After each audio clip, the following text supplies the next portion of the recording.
Bonjour, dans cette vidéo, on discute les conditions de l'inversibilité d'une matrice. Donc, la question générale, c'est sous quelles conditions la matrice est-elle inversible? Tout d'abord, je dois bien sûr commencer par la définition. Une matrice carrée, pour les matrices qui ne sont pas carrées, c'est pas défini. Une matrice carrée de dimension n lignes, n colonnes, est inversible s'il existe une autre matrice qui s'appelle sa matrice inverse et est notée A en puissance moins 1, telle que A fois A en puissance moins 1 égale A moins 1 A égale IN, la matrice identité. La première question, c'est pourquoi cette matrice inverse est obligée d'être la même dans les deux produits. Nous avons le produit A en moins 1 et un autre produit A moins 1 A. Pourquoi est-elle la même matrice A moins 1 deux fois? Et la meilleure explication pour ça revient aux applications linéaires définies par ces matrices. Considérons notre matrice A comme la matrice qui définit une application linéaire F. Bien sûr que cette application linéaire, la matrice est carrée de dimension n, donc cette application linéaire est un endomorphisme entre Rn et Rn. Donc, je dessine Rn. Je dessine une autre copie de Rn. Donc, il y avait un vecteur V ici. On applique F, on obtient un vecteur W qui est égal à F de V, ou bien qui est égal à AV.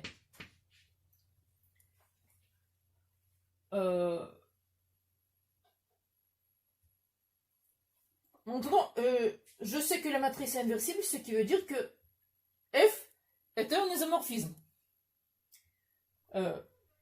C'est-à-dire, chaque point V a une seule image et chaque point W a une seule préimage. Donc, je sais que la matrice est inversible, c'est-à-dire qu'il existe l'application inverse F M20 F en puissance 20. Donc, on est allé ici, mais on peut aussi revenir à V en appliquant F M en puissance moins 1 de W qui sera égal à V. Donc, on sait que c'est un isomorphisme parce que la matrice est inversible, ça veut dire que il y a une seule image, une seule préimage, on peut aller et revenir. Donc, ici, on applique d'abord A et puis l'application linéaire définie par A moins 1. Donc, je peux dire que V est égal à, d'abord j'applique A, V, je vais ici, et puis je reviens avec la matrice A moins 1. Et j'obtiens le même vecteur, donc ça ne dépend pas du vecteur V, ça veut dire que A moins 1 A est égal à IN. Mais de l'autre côté, W, si je prends W, d'abord j'applique A en puissance moins 1, c'est-à-dire l'application linéaire F en puissance moins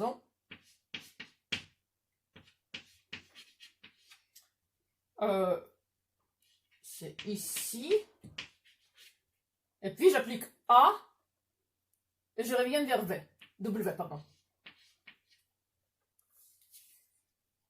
Et je vois que A et A moins 1 multipliés comme ça dont aussi l'application d'identité, la matrice identité. Donc je peux écrire aussi que ça c'est F, pardon, je fasse. Ça c'est F en puissance moins 1 après F de V. Et ça c'est F après F en puissance moins 1 de W. C'est ça une explication pourquoi c'est la même matrice inverse si on l'ajoute à droite ou à gauche. Le résultat principal de cette vidéo est le théorème suivant. Soit A, une matrice carrée de dimension n. Les conditions suivantes sont équivalentes. La première condition, A est inversible. La deuxième condition, pour tout vecteur B de longueur n, le système d'équation AX égale B admet une seule solution. La troisième condition, le rang de A est égal à n. Bon, le rang de A ne peut pas être supérieur à n, mais il peut être inférieur à n. Donc, le rang de A doit être le maximum possible. Et la quatrième condition, c'est que le déterminant de A n'est pas égal à 0. Donc, je vais vous démontrer ce théorème. La démonstration n'est pas compliquée, sauf la quatrième condition. Juste parce que vous ne connaissez pas la définition générale du déterminant. Les déterminants apparaissent dans notre cours juste pour des matrices de dimension 2 et 3. Pour des matrices de dimension supérieure à ça, ça devient trop technique, trop compliqué. Donc vous pouvez juste croire que c'est vrai pour les déterminants parce qu'on a déjà vu la condition pour le déterminant qui lie le déterminant et le système d'équation. Maintenant, c'est la même chose pour la matrice, mais je ne discute pas cette partie. Je vais tout simplement démontrer l'équivalence de ces trois premières conditions. Pour démontrer le théorème, je commence par l'implication 2 suit de 1. Donc, on suppose ici que A est inversible.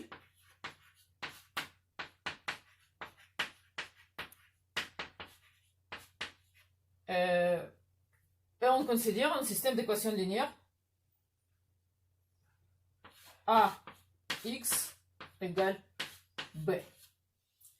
On sait que la matrice A-1 existe, donc on peut multiplier ce système par la matrice A-1 en l'ajoutant à gauche.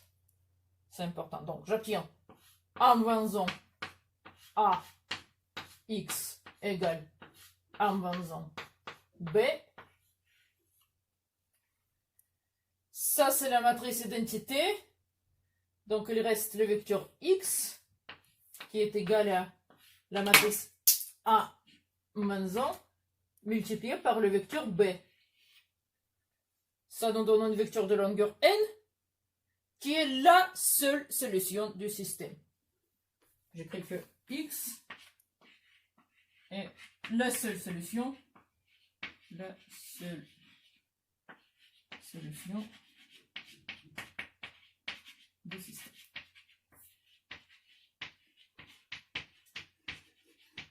Pour toute autre solution, on devrait avoir la même égalité, mais c'est quelque chose qui est uniquement défini. Un vecteur donné fois une matrice donnée. C'est tout. Maintenant, je vais démontrer que la deuxième condition implique la troisième. C'est-à-dire, on suppose ici que le système AX égale B a une seule solution.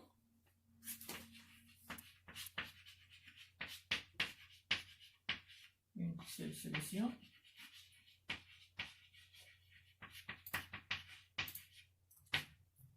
Alors, qu'est-ce que ça veut dire? On sait résoudre des systèmes comme ça. Cela veut dire qu'en échelonnant, on a obtenu quelque chose comme les pivots sur la diagonale, la matrice ici et un vecteur ici. Non, c'est la matrice étendue, échelonnée. Et on voit que la solution est unique. Il n'y a aucune liberté, il n'y a pas de variable libre, il n'y a pas de paramètres qui restent dans la solution. On peut reconstruire le dernier élément à partir de la dernière ligne et revenir vers le haut. Donc, il n'y a pas de liberté, ça veut dire que la matrice échelonnée est comme ça, n pivots sur la diagonale. Et comme il y a n pivots, ça veut dire que le rang de A est égal à n. On l'avait déjà discuté en particulier dans la vidéo précédente. Donc, cette implication est vraie aussi. La troisième partie de la démonstration, ici on suppose que le rang de la matrice A est égal à n en nombre de ces lignes et de ces colonnes. Je dois démontrer que cette matrice est inversible. Et je le fais comme ça. Je considère un système d'équations A x égale y, où y est le vecteur du paramètre. Yn, yn, yn est un vecteur de paramètres. Vecteur de paramètres. De variables, si vous préférez.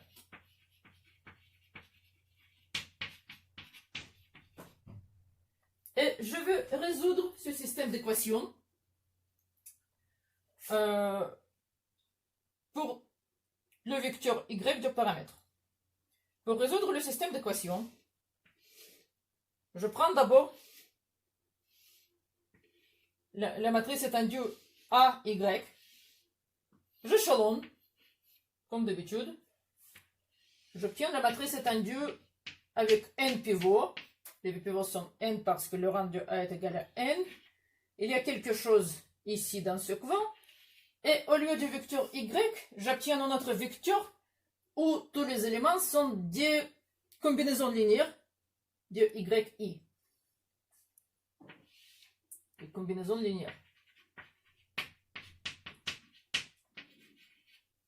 YI. Puis je dois continuer. Donc, je continue l'échelonnement dans l'ordre opposé.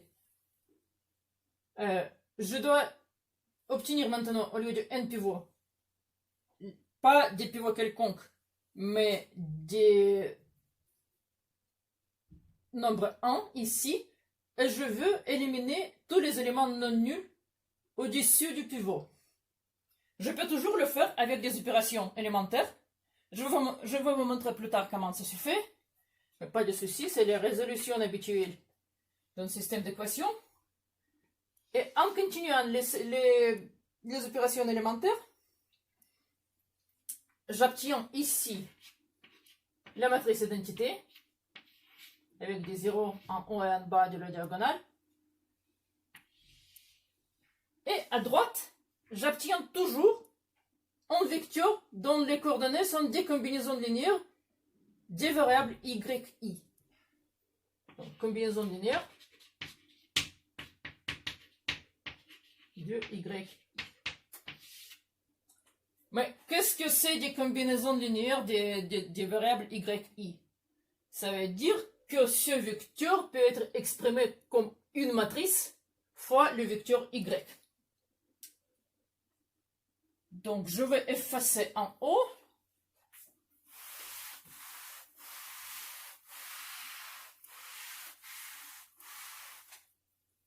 Et je réécris cette matrice comme la matrice IN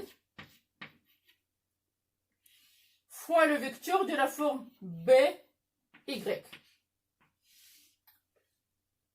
Et mon idée, c'est que B est la matrice inverse de A. Pourquoi? Parce que ça veut dire que AX égale à Y est équivalent à ce que INX est égal à BY. C'est si seulement si toutes les opérations élémentaires préservent cette égalité. Il y avait AX égale à Y et on a obtenu INX égale à BY. Mais AX est égal à Y. Maintenant, si je on a obtenu que x, ax est égal à y, si et seulement si x est égal à by. Évidemment, B est la matrice inverse de A. Donc, en particulier, cette démonstration nous donne aussi la méthode pour calculer la matrice inverse d'une matrice inversible quelconque. On va l'expliquer dans les prochaines vidéos. Et maintenant, je remarque tout simplement qu'on a fini les démonstrations du théorème. Pourquoi? Donc, je fasse tout ça